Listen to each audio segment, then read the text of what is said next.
আমি শাহেদা খাতুন ডালিম ডেভেলপমেন্ট সেক্টরে মূলত কাজ করছি প্রায় 28 বছর যাবত। অ্যাকশন এইডের সাথে আমার পথ চলা 2019 সাল থেকে as a project manager protection and livelihood in humanitarian response. আমি মূলত যে প্রকল্পটার সাথে কাজ করছি প্রকল্পটা হচ্ছে উইমেন এম্পাওয়ারমেন্ট প্রকল্প। এই প্রকল্পের মাধ্যমে আমরা নারী, কিশোরী এবং জেন্ডার ডাইভার্স পপুলেশন যারা আছেন তাদেরকে জেন্ডার ভিত্তিক সহিংসতা এবং লাইভলিহুড কার্যক্রমের মাধ্যমে তাদের জীবনমানের পরিবর্তন করে থাকি। অ্যাকশন এইড বাংলাদেশ একটি ফেমিনিস্ট অর্গানাইজেশন।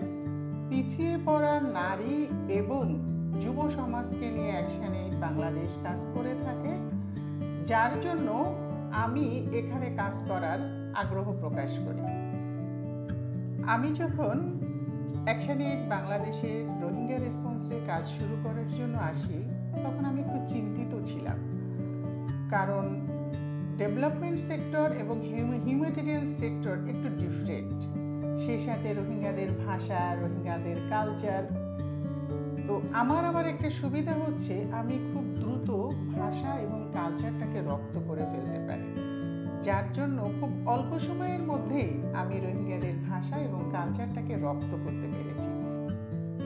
এই লম্বা সময়ে কাজ করার আমার সবচেয়ে বড় মোটিভেশন হচ্ছে ইয়াং এনার্জেটিক একটা টিমের সাথে আমি কাজ করি।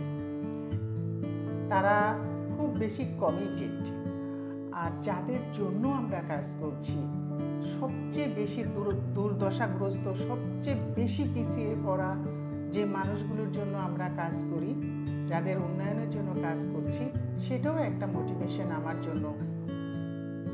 রোহিঙ্গা রেসপন্স প্রোগ্রামে আমার এক্সপেকটেশন যেটা, যে রোহিঙ্গাদেরকে এডুকেশনের সাথে সম্পৃক্ত করা, সেটা ফর্মাল নন ফর্মাল যেটাই হোক না কেন, আর এর সাথে রোহিঙ্গা যে যুব সমাজটা আছে তাদেরকে কাজে লাগানো এবং লাইভলিহুড কার্যক্রমের সাথে এদেরকে অন্তর্ভুক্ত করা। আমি জাতীয় টিমের প্লেয়ার ছিলাম বাংলাদেশ জুডো কারাত এবং হ্যান্ডবল আর ভলিবলের। তো সেই হিসাবে আমি অনেকবার দেশের হয়েও খেলেছি, ইন্টারন্যাশনাল পর্যায়েও আমার খেলার সুযোগ হয়েছে।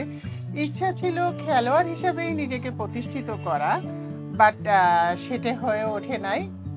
কিন্তু আমি ছোটবেলা থেকেই পিছিয়ে পড়া মানুষজনের সাথে নিয়ে কাজ করা এবং তাদের জন্য কাজ করা, তো সেখান থেকে আমার এনজিও সেক্টরে শিফট হয়ে আসা।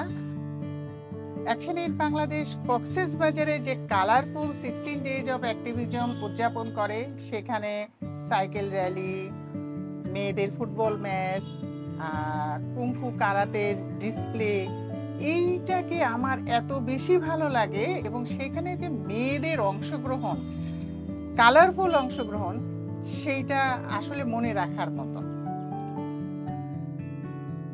ভবিষ্যৎ সহকর্মীদের জন্য আমার ছোট্ট একটি পরামর্শ, নিজের প্রতি অনেক বেশি যত্নবান হবেন এবং আপনি অ্যাকশন এইড বাংলাদেশে কাজ করতে আসলে আপনি ফেমিনিস্ট লিডারশিপ সম্পর্কে অনেক বেশি জানতে পারবেন।